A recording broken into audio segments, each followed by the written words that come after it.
ou o Pessá, ou a Páscoa, é a passagem.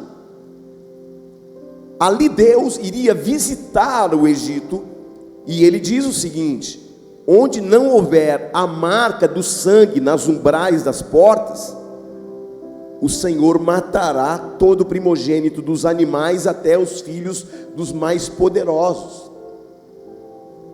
Então o espírito da morte passa, e onde não havia marca do sangue, aliás, eu quero falar algo como talvez você não saiba, mas essa marca vermelha na igreja, ela não é aleatória, ela está também debaixo de um princípio espiritual, porque o fundo é a noiva e o vermelho sobre é o sangue de Jesus sobre a igreja.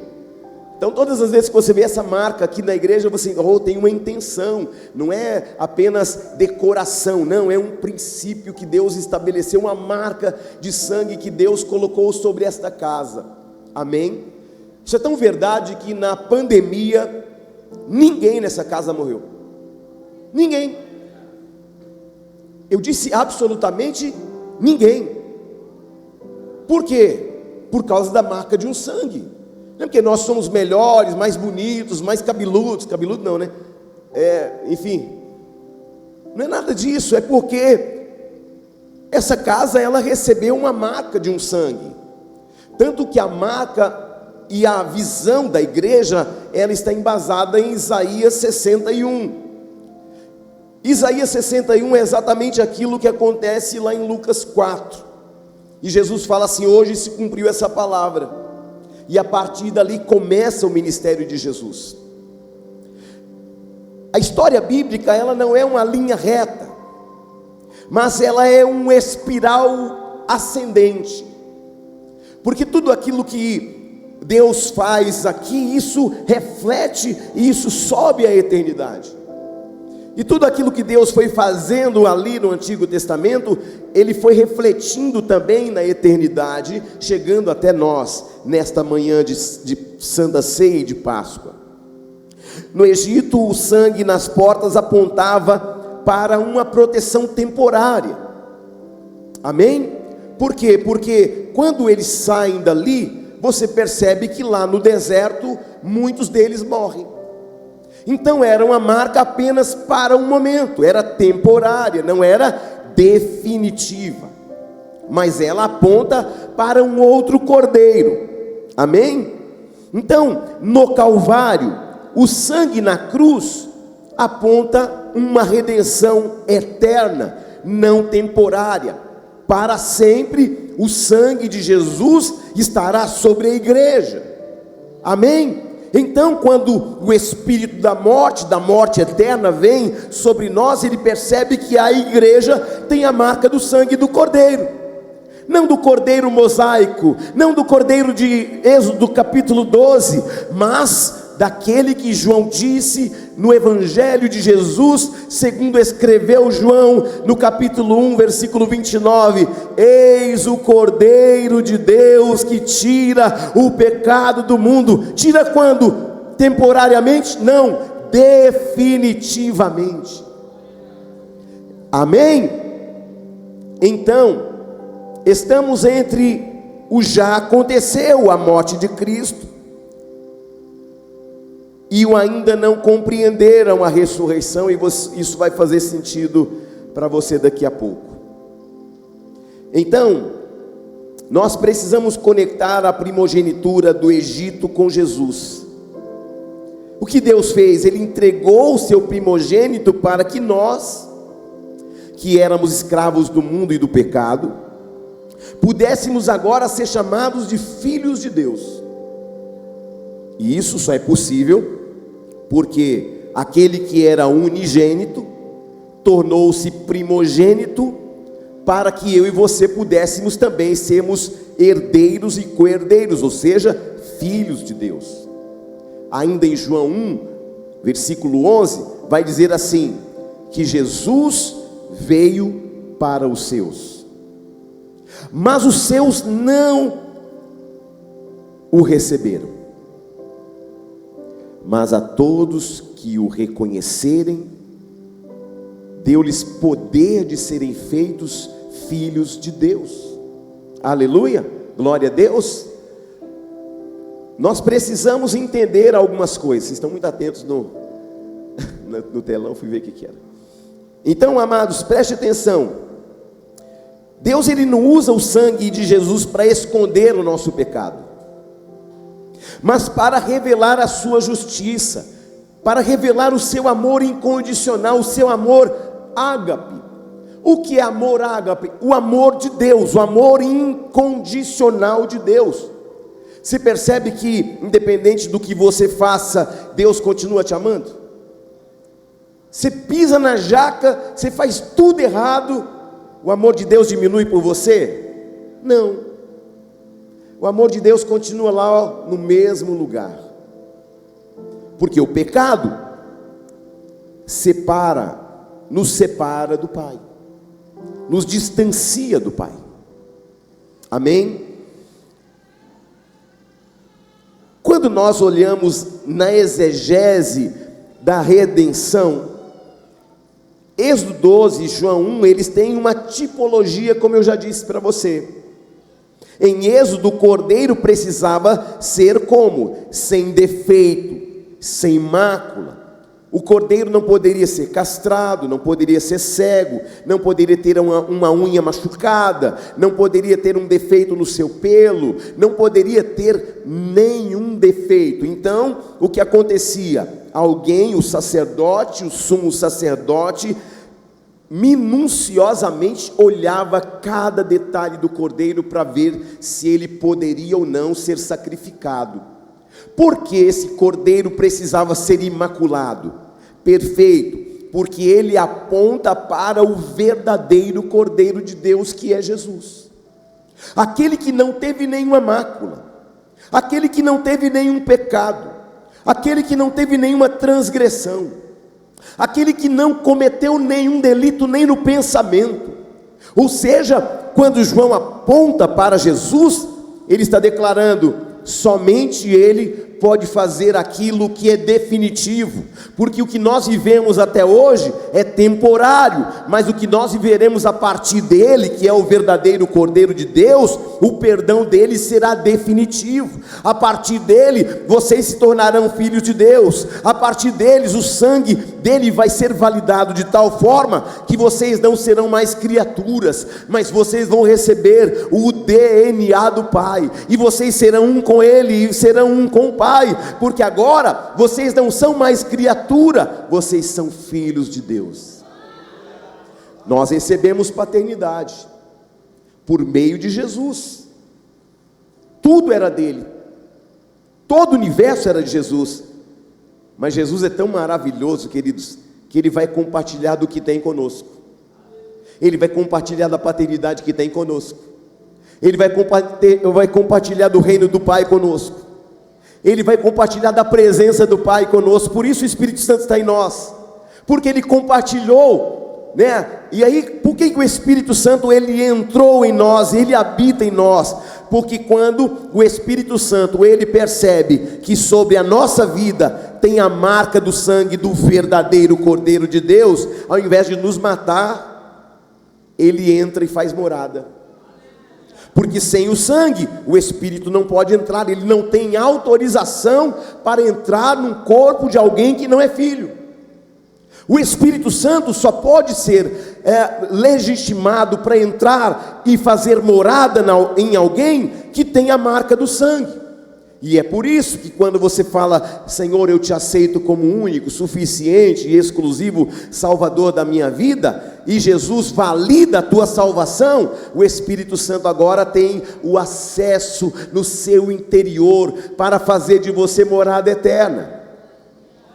Por que o Espírito habita em nós? Porque ele vai nos treinando, ele vai nos trazendo uma nova consciência espiritual, ele vai trazendo uma nova linguagem espiritual. Presta atenção, sem o Espírito Santo você não recebe o dom de orar em línguas.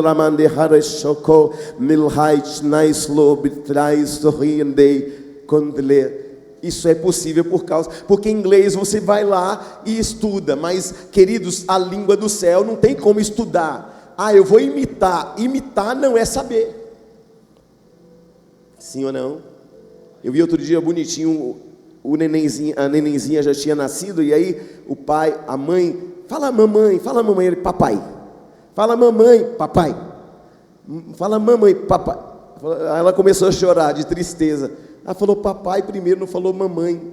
Porque na verdade, no nosso interior, já existe algo que clama por Abba, pai. A mãe é imprescindível, obviamente. E às vezes eu olho alguns irmãos da igreja, a mãe vai ali 9 meses e sai a cara do pai. Oh meu Deus do céu. Só Jesus na causa, não é? Então Deus, ele não usa o sangue para esconder o nosso pecado, mas para revelar a sua justiça e o seu amor incondicional. E então aqui em Êxodo, como eu disse para você, o cordeiro precisava ser sem defeito. O termo cordeiro de Deus usado em João 1:29 não é apenas uma metáfora, é judicial, traz legitimidade. Amém? Jesus é o único ser humano do planeta que foi inspecionado pela santidade de Deus e achado digno. Isso não é tremendo? O único ser humano que nasceu, que Deus inspecionou ele do alto até o mais íntimo, profundo, e percebeu, ele é imaculado, ele não tem defeito nenhum pensamento imundo, ele não tem nada que pudesse comprometer, porque quando o homem olhava o cordeiro, ele olhava os defeitos externos, da patinha, do pelo, dos olhos, das genitálias, mas somente Deus pode fazer uma inspeção minuciosa por dentro. Amém? Então, quando Deus inspeciona Jesus, ele é o Cordeiro perfeito. Ele tem 30 anos de idade, começa seu ministério. Irmãos, com 10 anos, as criancinhas já estão fazendo coisa errada. Com 15, nem se fala. É ou não é? Com 18, misericórdia, o pé já está na jaca já faz tempo. Mas o que acontece? Jesus tem 30 anos e ele se mantém preservado, sem pecado, sem mácula, sem um pensamento ruim, sem uma mentira, nada que pudesse tirar dele legitimidade de verdadeiro Cordeiro de Deus que tira o pecado do mundo. Você está aí ou não? Então olha só, em Êxodo, o primeiro egípcio morria pelo pecado da nação. O primogênito egípcio que o Senhor havia colocado ali, ele morria pelo pecado que uma nação tinha cometido. No Evangelho, o primogênito de Deus morre para que a nação de redimidos não precise morrer. Olha só que coisa incrível. No Egito, a morte batia na porta. Na Páscoa de Cristo, a vida entrou onde a morte imperava. Paulo vai dizer uma palavra assim tão tremenda, ele vai dizer assim, é uma pergunta que ecoa até hoje na eternidade. Paulo disse assim: onde está, ó morte, a tua vitória? Onde está, ó morte, o teu aguilhão? Tragada foi a morte pela vitória, o meu Redentor vive. Isso é tremendo, porque o aguilhão da morte até Jesus reinou soberanamente. Porque a verdadeira morte, as pessoas se enganam sobre a morte. Ela pensa assim: coração parou, morreu. Não, querido, isso é só uma forma da sua alma e seu espírito voltar para as origens. A verdadeira morte está na eternidade. O que é morte? Biblicamente falando, separação eterna de Deus. Isso é morte. Porque quando alguém morre, ela mantém consciência do que fez, dos irmãos que tinham, tudo. Consciência da alma. Porque a alma é o que? Pensamento e sentimento. Nesta terra, morre o corpo, mas a alma e o espírito continuam vivos. Por isso, quando alguém tira a própria vida, é um grande perigo, porque ela pensa que ela vai se livrar da dor, mas na verdade, a vida aqui é só um detalhe. A verdadeira vida está na eternidade. Você está entendendo, sim ou não? Então nós precisamos lembrar que as nossas ações aqui nesse globo terrestre, que é temporária, a minha vida precisa se manter onde? Em Cristo Jesus. O Espírito Santo vai continuar em você e ele vai convencer você todo dia o seguinte: do juízo, da justiça e do pecado. E quando esse Espírito te convence, aquilo que você fazia, que era até um hábito, e aí eu falo sempre de um amigo meu que tinha hábito de comer um polenguinho, aquele queijinho que tem no mercado. Quem já viu polenguinho? Eu acho horrível, talvez você goste, mas ele amava polenguinho. E ele no mundo, o que ele fazia? Entrava no mercado, abria um polenguinho e comia. Aí ele foi para a igreja, se batizou e tal. Aí foi na força do hábito, viu o polenguinho, pegou e já ia abrindo. O Espírito Santo falou assim para ele: você tem certeza que você vai fazer isso? Ele olhou para ver quem estava, se alguém tinha visto. Aí guardou o polenguinho. Aí me contou, falou: rapaz, você acredita que lá no mercado eu estava acostumado sempre... Aí ele me contou toda a história. E você acredita que eu fui pegar o polenguinho, o cara na caixa de som falou comigo? Aí eu falei assim para ele: não foi a caixa de som do lado de fora não, foi o Espírito que está dentro, que bradou dentro de você. Porque lá fora parecia só um polenguinho, mas roubo é roubo. Um pequeno roubo é roubo, um roubo grande também é um roubo, sim ou não? E aí ele entendeu. Falou: rapaz, nunca mais eu vou pegar nada de polenguinho não. Essa voz aí, irmão. Falei: essa voz está dentro de você, o Espírito Santo, te instruindo, te ensinando. Porque agora esse Espírito que está em você, ele vai mudando a sua natureza de dentro para fora. O que mentia não mente mais, o que prostituía não prostitui mais. Porque agora as velhas coisas passaram e tudo se fez novo. E aí Paulo fala em Romanos 12 da mentalidade, da metanoia, da mudança de mentalidade que vai acontecendo na medida que o Espírito Santo vai habitando em você, e você vai se alimentando da palavra, e você vai sendo nutrido pelo culto, a palavra vai sendo liberada e você vai se fortalecendo. E aí você vai tendo mais resistência contra o pecado que ainda está em você. Porque se você belisca você e ainda dói, significa que o pecado ainda habita em você. Você está aí ou não? Beliscou, doeu, então tem que vigiar. E eu comentei outro dia no batismo, falei assim: quem tem que vigiar você é você. O olho mais perto de você não é você? O seu? Então é você que vigia você. Não é o pastor, não é o irmão da igreja, não é sua mulher, é você que vigia você. Vigiai e orai. Por quê? Por causa das tentações. Ser tentado é pecado? Não, pecado é ceder. Você está aí ou não? Então, existe uma imutabilidade no sacrifício de Cristo. Romanos 6, 9 vai dizer assim, deixa eu ler lá, para não ficar na minha palavra. Romanos capítulo 6, no versículo de número 9, a palavra vai dizer assim: logo, muito mais agora, sendo justificados pelo seu sangue, seremos por ele salvos da ira. Porque se nós, quando inimigos, fomos reconciliados com Deus mediante a morte do seu Filho, muito mais, estando já reconciliados, seremos salvos pela sua vida.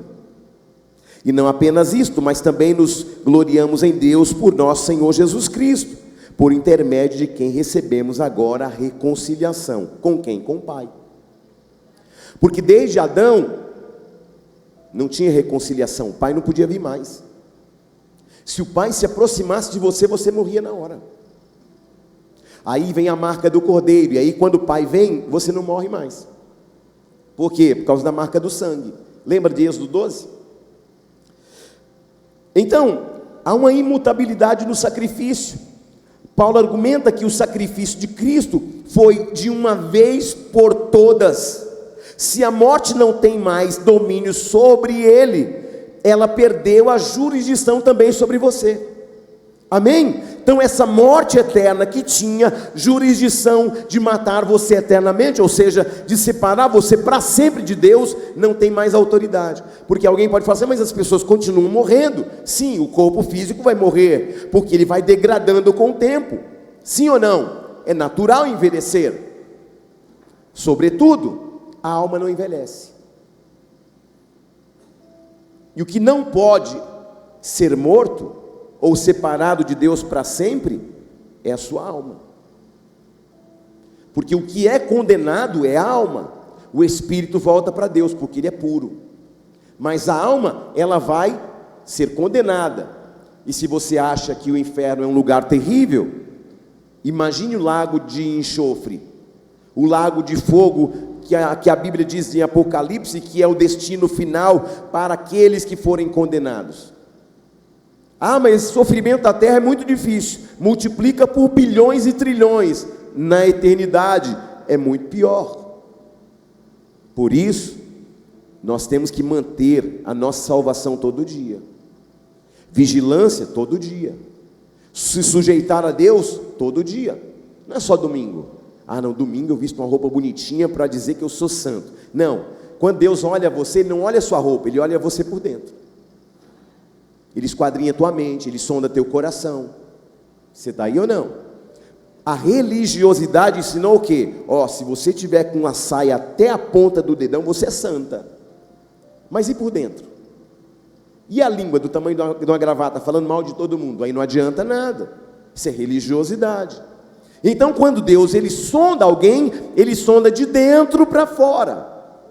Hoje mesmo o Senhor está fazendo isso, está sondando sua mente e seu coração. Amém ou não amém? Lucas capítulo 24, eu quero falar de algo muito precioso com você. E essa passagem ela me impacta muito. E eu quero compartilhar com você, que fala sobre os discípulos de Jesus no caminho de Emaús. Diz assim, Lucas 24, 13. Naquele mesmo dia, 2 deles estavam de caminho para uma aldeia chamada Emaús, distante de Jerusalém, 60 estádios. Iam conversando a respeito de todas as coisas sucedidas. Aconteceu que, enquanto conversavam e discutiam, o próprio Jesus se aproximou e ia com eles. Os seus olhos, porém, estavam como impedidos de o reconhecer. Então lhe perguntou Jesus: que é isso que vos preocupa e de que ides tratando à medida que caminhais? E eles pararam entristecidos. Um, porém, chamado Cleopas, respondeu dizendo: És o único, porventura, que, tendo estado em Jerusalém, ignora as ocorrências destes últimos dias? Ele lhes perguntou: quais? Olha que Jesus perguntando. E eles explicaram o que aconteceu a Jesus, o Nazareno, que era varão profeta, poderoso em obras e palavras, diante de Deus e diante do povo, e como os principais sacerdotes e todas as autoridades o entregaram para ser condenado à morte e crucificado. Ora, nós esperávamos que fosse ele quem havia de redimir a Israel, mas depois de tudo isso, é já o 3º dia desde que tais coisas sucederam. É verdade também que algumas mulheres das que convosco estavam nos surpreenderam tendo ido de madrugada ao túmulo, e não achando o corpo de Jesus, voltaram dizendo terem tido uma visão de anjos, os quais afirmaram que ele vive. De fato, alguns dos nossos foram ao sepulcro e verificaram a exatidão do que disseram as mulheres, mas não o viram. Então lhes disse Jesus: ó nécios e tardos de coração, para crer tudo que os profetas disseram. Porventura não convinha que o Cristo padecesse e entrasse na sua glória? E começando por Moisés e discorrendo por todos os profetas, expunha-lhes a seu respeito, constando em todas as escrituras. Versículo 30, e aconteceu que quando estavam à mesa, ou melhor, 28, quando se aproximaram da aldeia para onde iam, fez ele menção de passar adiante. Mas eles o constrangeram, dizendo: fica conosco, porque é tarde e o dia já se declina, e entrou para ficar com eles. Aconteceu que quando estavam à mesa, tomando ele o pão, abençoou e tendo partido lhes deu. E então lhes abriram os olhos e reconheceram, mas ele desapareceu na presença dele. E disseram um ao outro: porventura não nos ardia o coração quando ele pelo caminho nos falava, quando expunha as escrituras? E na mesma hora, levantando-se, voltaram para Jerusalém, onde achavam reunidos os 11 e os outros com eles. Isso é lindo demais, irmãos. Imagina, esse é um ponto crucial da nossa humanidade. 2 discípulos caminham para longe de Jerusalém, porque se esqueceram das promessas.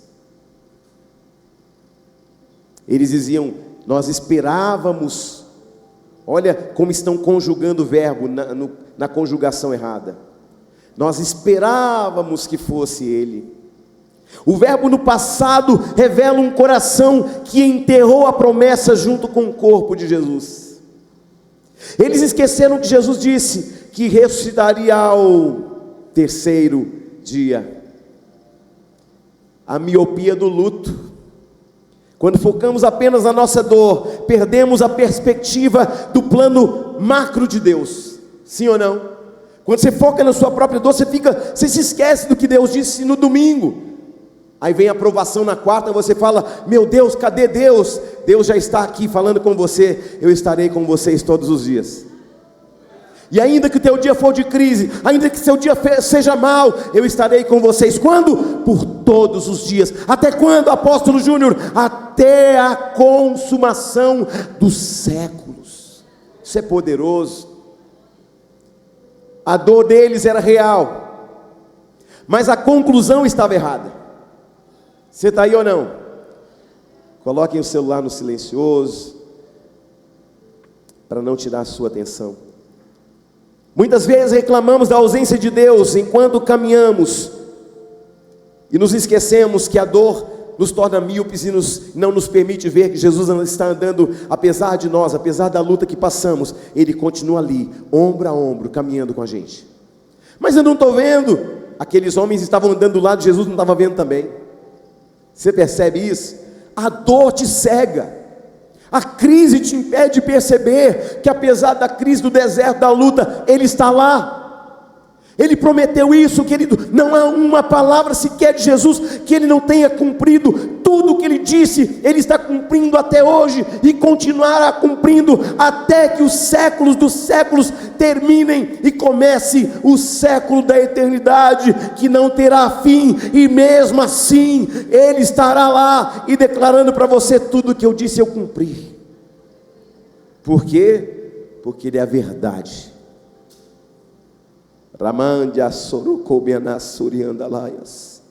Muitas vezes nos esquecemos, por causa da dor que passamos, que Jesus não mudou. A tua luta, a tua crise, a tua dificuldade não tira a presença dEle. Pode tirar muitas vezes os teus olhos dEle, mas a presença dEle está lá. Há um despertar daqueles homens na exposição das Escrituras. O que Jesus faz ali é uma exposição das Escrituras. E quando Jesus, no caminho de Emaús, Ele vai expondo as Escrituras, o que está acontecendo dentro deles, o coração arde. Há uma percepção clara de que parece que não é Ele, mas a palavra arde. Se está aí ou não? E ainda hoje, o Evangelho, quando é ministrado, quando é falado, o coração arde. Por quê? Porque não é uma palestra, é a palavra de Deus. Glória a Deus ou não? Jesus não faz um truque de mágica para convencê-los. Ele faz uma exposição da Bíblia. Ah, queridos, como é bom quando o crente lê Bíblia. Eu já contei aqui. Veio um padre aqui na igreja participar da escola bíblica na igreja. Veio ele e uma amiga dele. Eu vou expor esse pastor, eu vou ensinar ele teologia. E ele vinha. Escola bíblica, está aqui o padre, para confrontar a gente. Aí o padre vinha todo. Aí teve um dia que ele falou assim: pastor, rapaz, eu descobri que tudo que eu aprendi estava errado. O que eu faço? Se converte, aceita Jesus como seu Senhor e Salvador, desce as águas do batismo e tudo vai ficar diferente. E aí as coisas velhas vão passar e tudo vai fazer novo. O padre se converteu, casou com a moça que ele trazia aqui na igreja, estão casados até hoje. Você está aí ou não? Isso é o poder do convencimento de um homem? Não, mas o poder do Espírito Santo que convence o homem do juízo, da justiça e do pecado. O que ele falou para mim depois, quando o Senhor falava, eu ficava meio irado, mas eu começava a perceber que tinha paz nas palavras, eu começava a perceber que tinha sentido nas palavras.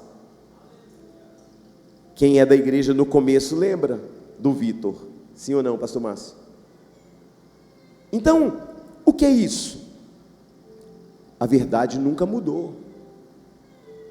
A religiosidade mudou tantas coisas, inclusive a Bíblia, mas a verdade nunca muda. Amém? Amados, então Jesus, ele faz exposição bíblica, ele mostra o sofrimento, era o pedágio necessário para a glória. Presta atenção, quando Deus se põe num deserto, não é para você morrer no deserto, não, querido, é para você se aproximar dele. Aí, quando você entra num deserto, você começa a reclamar de Deus, do mundo, da família, do marido, dos filhos, do patrão, de todo mundo, e ninguém presta, porque você está num deserto, você está na luta. Aí você começa a encontrar um monte de culpados, sim ou não? Mas o deserto é Deus falando assim para você: eu quero ter um pessoal com você, só eu e você. Só que a tua indignação é tão grande no deserto, que você começa a tentar achar um culpado do seu deserto. Quando Deus coloca o homem no deserto, ele está dizendo assim, ó: eu quero falar com você pessoalmente, sem nenhuma interrupção humana. Você está aí ou não? Só que quando a gente não entende isso, a gente começa a fazer o quê? Reclamar. Cadê Deus? Cadê o meu parente que não me ajuda? Sim ou não? Cadê fulano de tal que não vem me ajudar nessa casa? Aí você começa a encontrar um monte de desculpas, um monte de culpados pelo deserto que Deus pôs você lá, porque Ele queria falar com você. Aí pela falta de percepção você fica 1 mês, 2 meses, 6 meses lá no deserto, mas esse deserto não acaba. Ele está falando assim: estou te esperando. A hora que você entender que o deserto é o meu particular com você, aí a pessoa começa a passar prova, luta. E aí ela fala assim: Deus, eu me rendo. Eu entendi que eu preciso falar com o Senhor. Ah, você está começando a me encontrar no seu deserto. Você está começando a entender o propósito do deserto. Aí as coisas começam a mudar. Aí de repente você não via água, começa a ver água.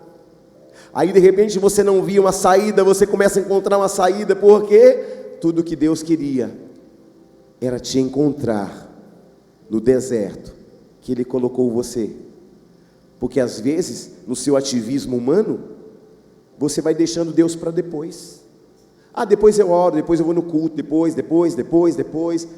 Você percebe quando o cara está no hospital, não tem depois? Não tem.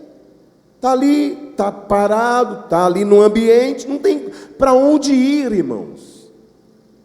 Eu me lembro quando eu operei da hérnia, irmão, eu falei: meu Deus, eu tenho tanta coisa para fazer. Deus falou assim: mas não vai fazer, vai ficar quietinha nessa cama. Você está entendendo, sim ou não? Era o meu deserto. Por quê? Porque Deus precisava alinhar coisas que o meu ativismo, que a minha correria não permitia. E Deus fez o quê? Vou pôr você num deserto para poder falar com você, que você está muito correndo demais, você está muito apressadinho demais, você está muito ocupadinho demais. Então vou pôr você aqui para eu falar com você. Você está entendendo isso, sim ou não? Então para de reclamar daquilo que você não entende. É Deus chamando você para um particular, falando assim: eu quero te encontrar no deserto. O maior projeto que Deus fez, Ele fez aonde? No deserto. Os maiores projetos de Deus estão nos teus desertos. Você está aí ou não? Deus tem um plano, Deus tem um propósito, Deus tem, queridos, um planejamento especial. Deus tem algo novo para te dar, mas Deus não dá por quê? Você está ocupado demais para ouvi-lo. Você deita, nem ora, dormiu, já fechou o olho, já era. Só amanhã sai correndo de novo, porque tem compromisso de novo, e Deus fica de novo para depois. Deus precisa ser a sua prioridade. O reino tem que ser a sua prioridade. Por quê, apóstolo? Porque tudo passa. A roupa novinha que comprou ontem vai ficar rasgada, vai virar pano de chão, sim ou não? Mas ninguém pode usar minha roupa, vai virar pano de chão depois. Meu sapato, o meu carro, seu, vai ficar tudo aí, irmão. Sim ou não? Mas existe uma coisa que vai permanecer até a eternidade: a palavra de Deus. Qual a realidade do hoje? Se a sua realidade hoje é de luto, de sexta-feira santa, lembre-se, o calendário de Deus, ele marcou o domingo de Páscoa. A dor não é o ponto final, é apenas uma vírgula. Entender isso é importante. Lembre-se do que Jesus disse. A nossa crise de fé, na verdade, queridos, é só uma crise de memória. Jesus vai trazer à memória deles o que ele tinha falado, mas não era necessário que o Filho do Homem padecesse? Ó, trazendo à memória deles, sim ou não? O que Jesus estava falando para eles é: voltem-se às Escrituras. O que Deus prometeu no monte, Ele cumpre no vale. Você está aí? O Salmo 35 diz: o choro pode durar uma noite, mas a alegria vem pela manhã. Essa é uma manhã que veio. Sexta-feira, choro. Sábado, ainda choro. Mas no domingo, a alegria vem pela manhã. Jesus ressuscitou quando? Pela manhã. Então o Salmo 30, versículo 5, é um apontamento para a morte e ressurreição de Jesus. O choro pode durar uma noite, 2 noites, 3 noites, não sei, mas a alegria vem na Páscoa. A alegria vem declarando: Ele vive, porque buscais aquele que vive entre os mortos. Ele ressuscitou. Aleluia!